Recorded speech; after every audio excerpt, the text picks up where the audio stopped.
This is where my parents live, Mark declared suddenly upon his visit. Behind him, his in-laws nodded happily. I found myself in the middle of an online meeting and quickly apologized to the other party before ending the call. Irritated, I turned my gaze towards the door. "Why did you come all of a sudden?" I asked them, maintaining my composure. My father-in-law proudly replied, "We'll pay off the mortgage, so please leave." It was hard to suppress a laugh at his statement. My mother-in-law had never worked, and my father-in-law was just staying at home without any employment. Yet Mark was completely in favor of his parents' opinion. Disappointed by his stance, I considered divorce.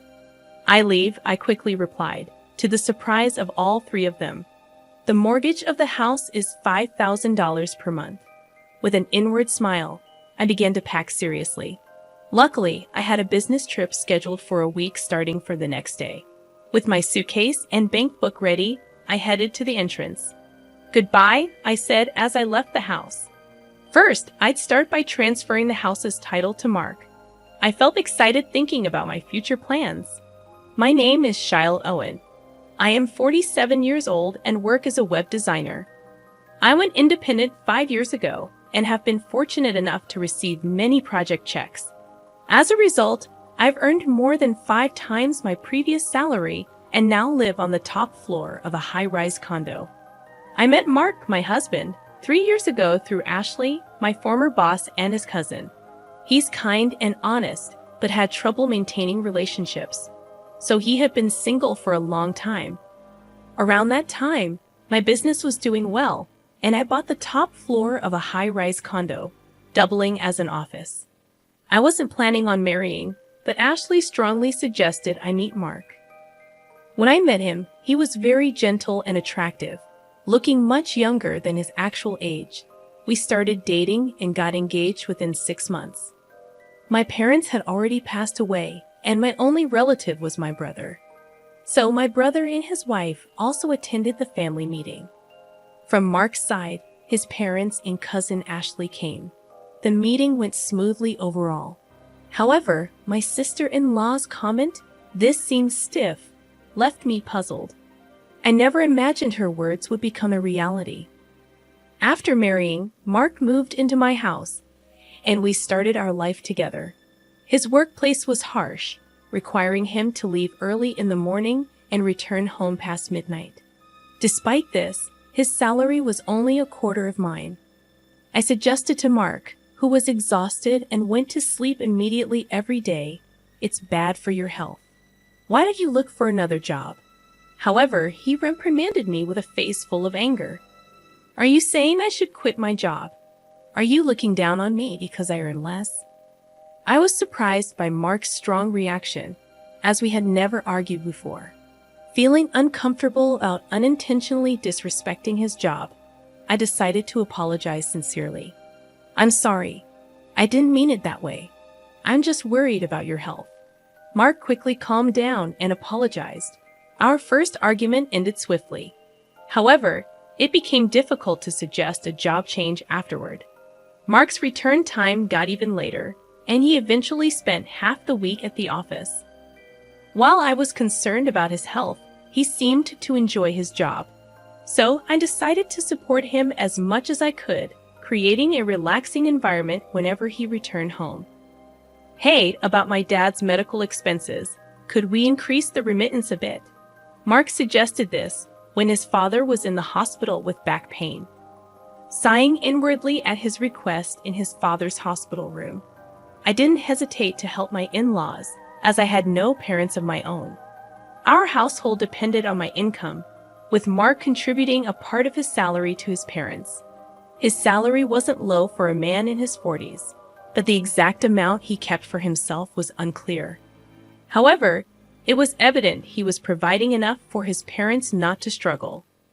I couldn't agree when he insisted on increasing the remittance because it was possible only due to my income. Yet it was hard to refuse in front of his parents. "Mark, you're really kind. Thank you so much. It's a big help," they said, looking at me and Mark under their pressure. I reluctantly agreed to increase the remittance. Afterward, my in-laws started demanding money for various reasons, not just the remittance. I wanted to refuse, but they knew I would say no.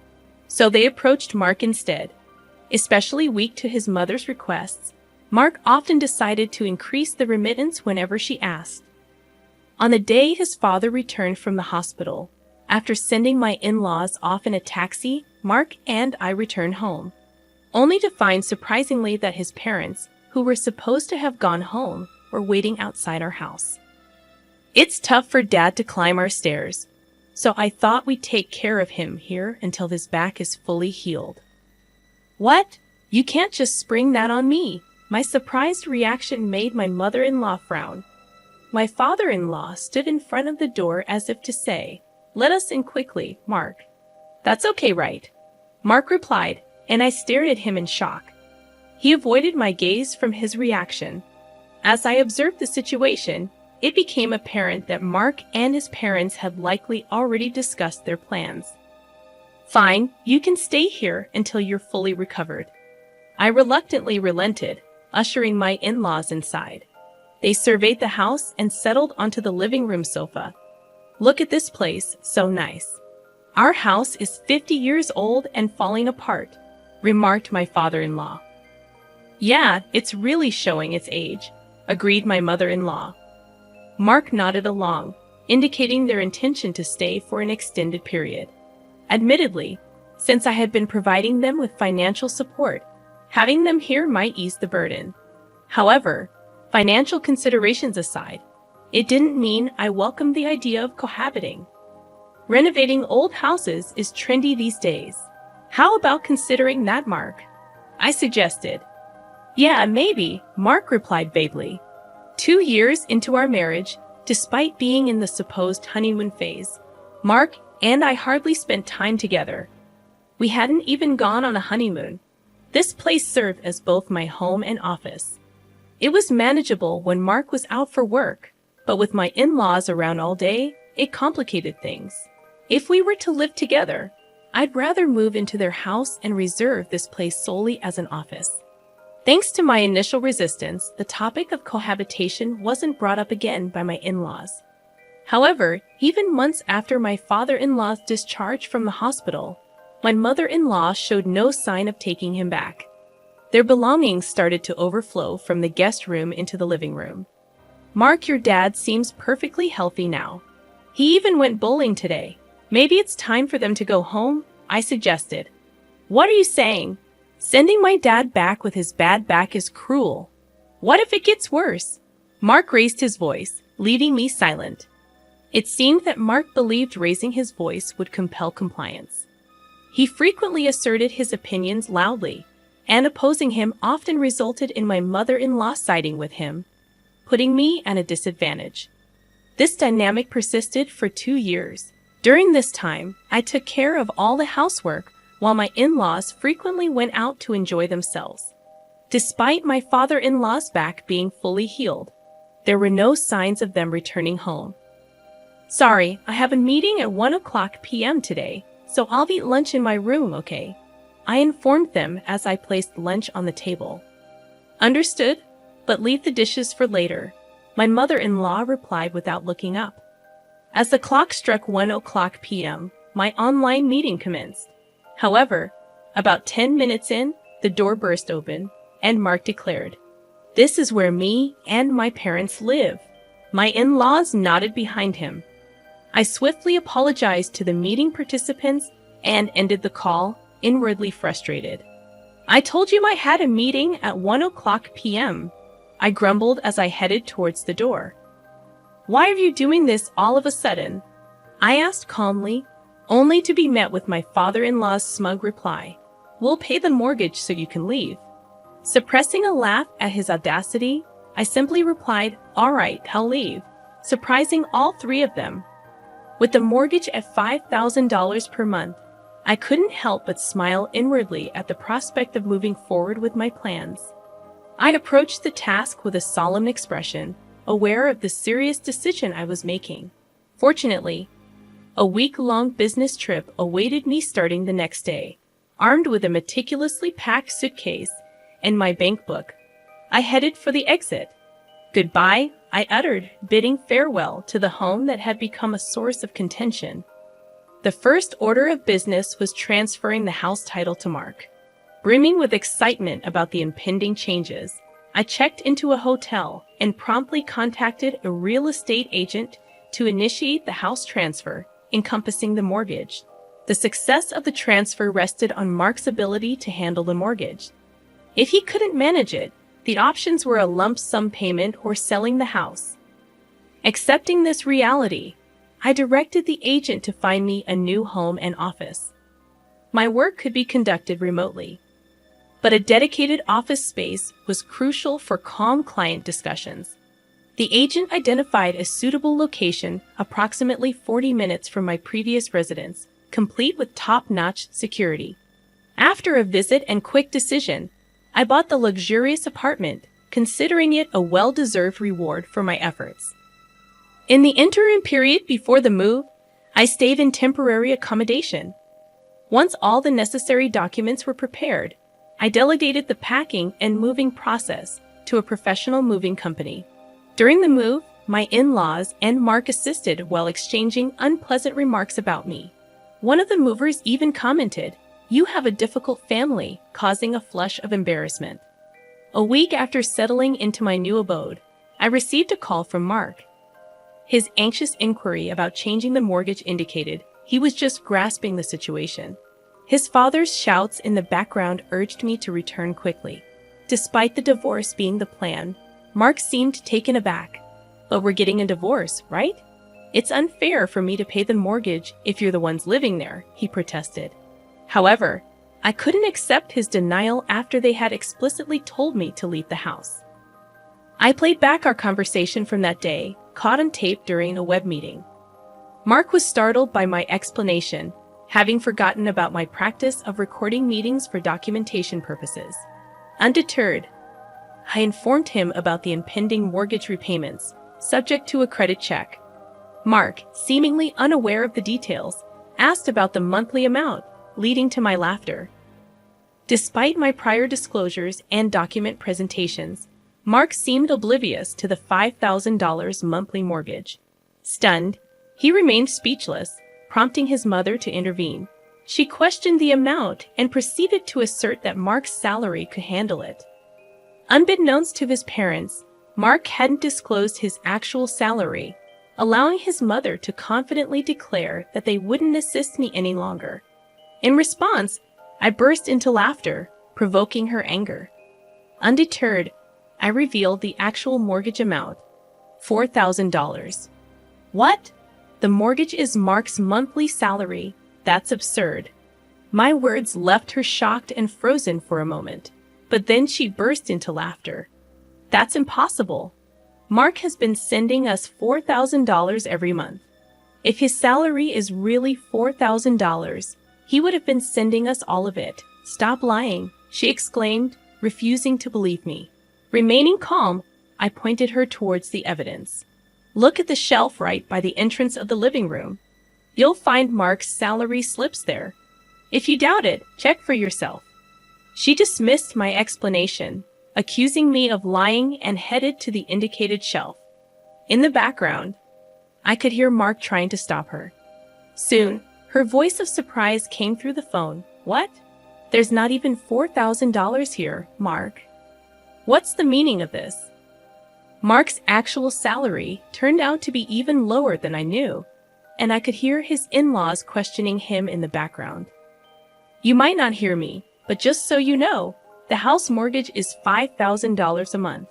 Take care," I declared as loudly as possible. Whether they heard me or not, I ended the call. Mark called again several times later, but I ignored them all. "Let's discuss this through a lawyer from now on," I texted him, and then ignored any further communication. The lawyer I hired dealt with frequent contacts in the following days, which soon quieted down. I promptly filed for compensation through my lawyer. After a while, a response came through my lawyer, and I couldn't help but laugh at its contents. It seemed to be co-authored by a team of liars from Mark's side. Their claims were laughable. "The allegations by Shelley are false, and the real victim is our client."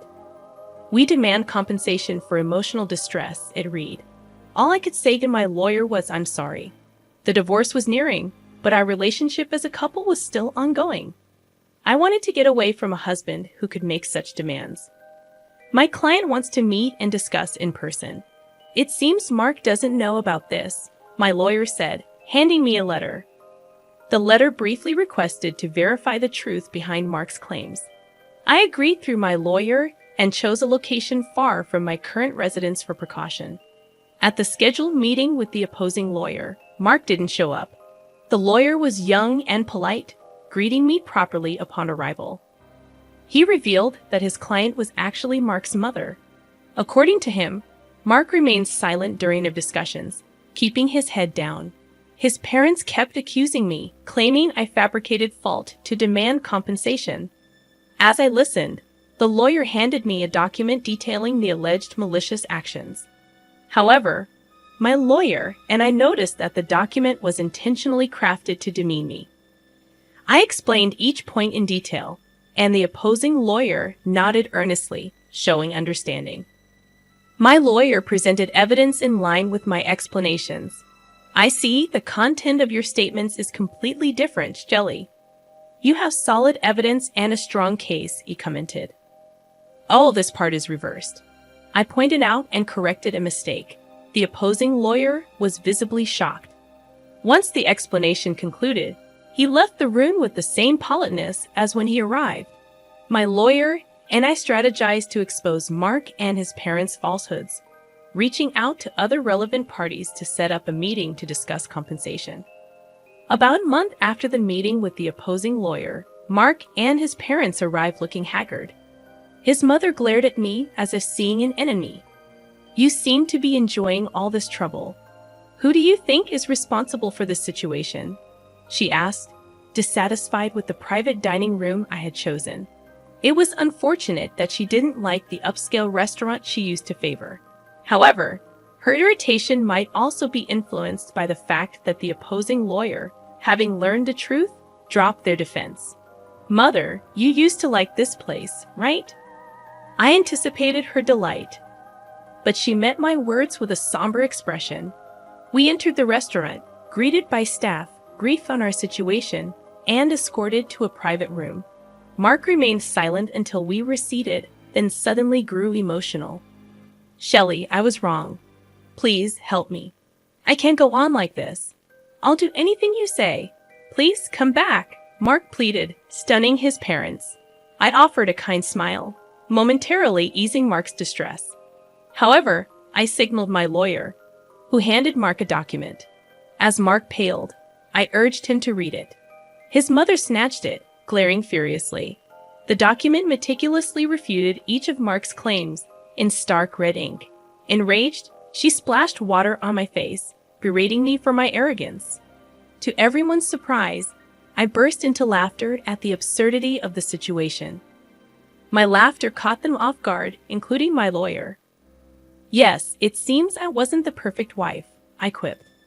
I shared the burden of household chores, endured criticism for my infertility, and even had my earnings taken.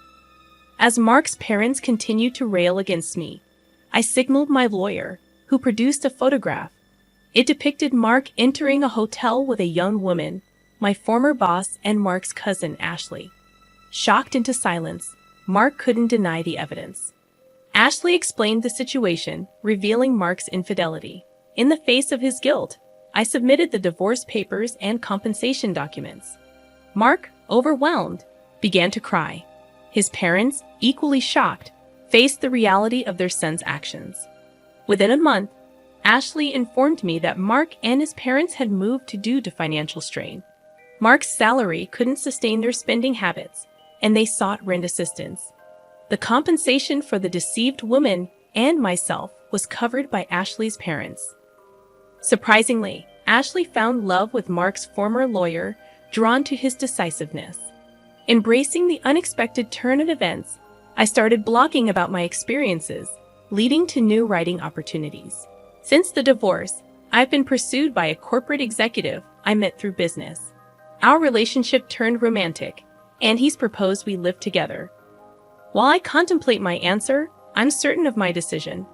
As I prepare for our date tomorrow, I reflect on the journey that brought me here, seated in front of my computer once again.